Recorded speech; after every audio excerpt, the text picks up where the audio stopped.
आजच्या अभिवादन सभेच्या अध्यक्षा सरिताताई आणि आनंद करंदीकरांशी विचाराने आणि मित्रत्वाने जोडल्या गेलेले आपण सगळेजण,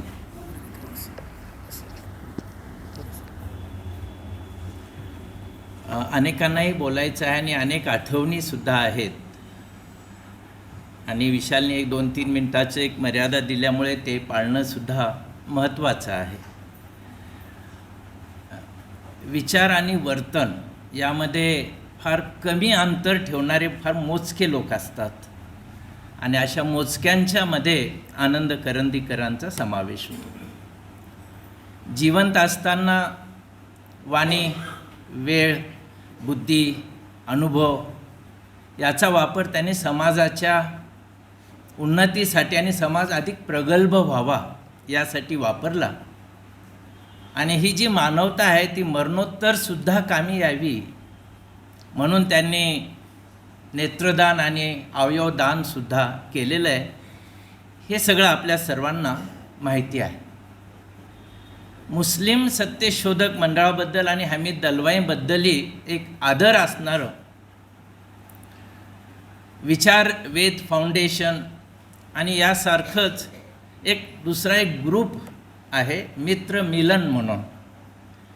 त्यामध्ये साधारण 25-30 लोक म्हणजे अभय बंग असतील, आपल्या सरिताताई, आनंद करंदीकर, विनोद सिंह, इथे सुधा कोठारी मॅडम पण आलेले आहेत, रामदास भटकर असतील, बांगड, अशा लोकांचं निवडक असं 2-3 दिवसाचं एकत्र गप्पा मारण्याचं संमेलन ते असायचं. आणि त्यात मी पण होतो. विवेक सावंत सर त्यामध्ये होते.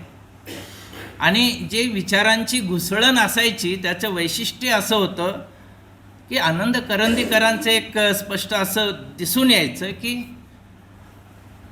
Thinking differently, independently but together. म्हणजे एक डायव्हर्सिटीचं हा जो एक विचार आहे, वेगळा पण आहे, स्वतंत्रही आहे, पण एकत्रित आहे, याला चालना देणारं असं हे व्यक्तिमत्व आहे.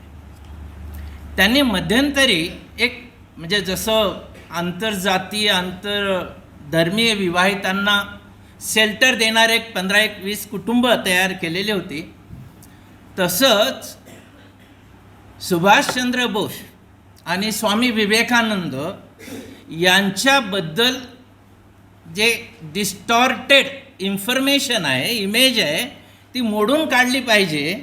आणि त्यासाठी शाळा महाविद्यालयांच्यामध्ये जाऊन व्याख्यानं देता आली पाहिजेत म्हणून त्यांनी काही व्याख्यात्यांची यादी केली होती. अनिकेत तिथे आहे, साळवे. आणि एवढंच नाही तर ही वेगळी इमेज काय आहे त्याच्याबद्दलचं सविस्तर 5-7-8 पानांचं मजकूर लिहून ते त्या वक्त्याला द्यायचे आणि म्हणायचे हे आहे, पाहिजे असेल तर घ्या, तुमचेही विचार त्याच्यामध्ये घाला. म्हणजे माझंच आहे ते तुम्ही कॉपी करा आणि मांडा असंही त्याच्यामध्ये नव्हतं.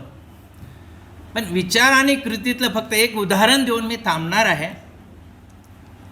सप्टेंबर एंडला 26 सप्टेंबरला मला दिल्लीहून फोन आला.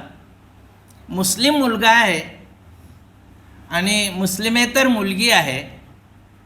हे दोघे आंतरधर्मी विवाह करताना, स्पेशल मॅरेज ॲक्टखाली लग्न करताना विवाह अधिकाऱ्याकडे गेलेत आणि तिथे विवाह अधिकाऱ्यांनी प्रश्न उपस्थित केला की तुम्ही दिल्लीत राहता आणि UPतले साक्षीदार चालणार नाहीत.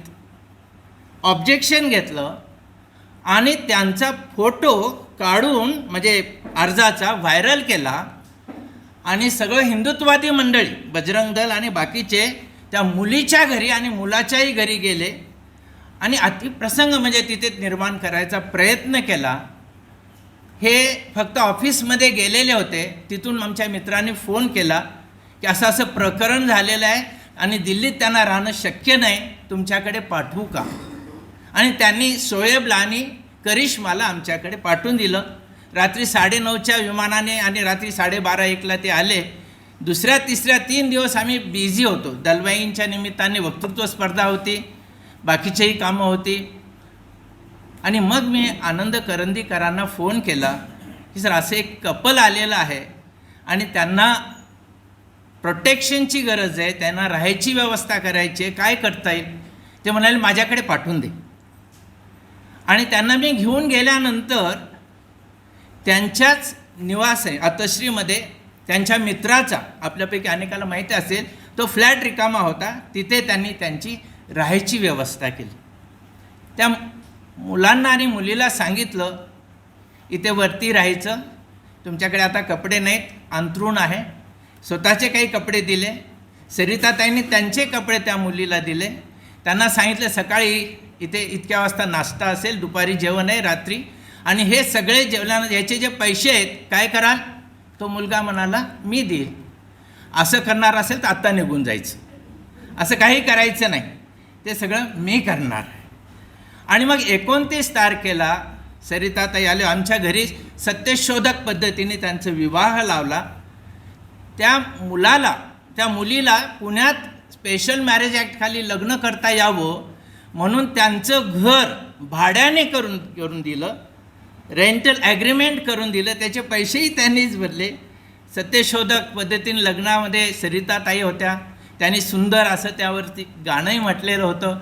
आणि त्या मुलांना म्हणजे आपली मुलं आहेत, पुढे ती दोन्ही मुलं आम्ही प्रयत्न केला आणि दिल्लीच्या कमिशनरला कम्युनिकेट करून त्यांना तिथे शेल्टर होम मिळवून दिलं. आता ते शेल्टर होममध्ये तिथे आहेत.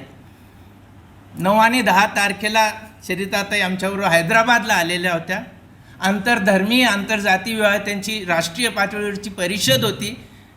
करंदीकर सरांचं त्या दिवशी वाढदिवस होता 10 नोव्हेंबर. तरी पण सरिताताई आल्या, सातत्याने फोन होत होते, व्यवस्था पाहत होते. म्हणजे असा हा दिलखुलास आत बाहेर एक असणारा माणूस आज आपल्यामध्ये नाही आहे. अपेक्षित नव्हतं असं नाही, पण आकस्मिक हे सगळं घडलं म्हणून धक्कादायक आहे. मी विनम्र अभिवादन करतो.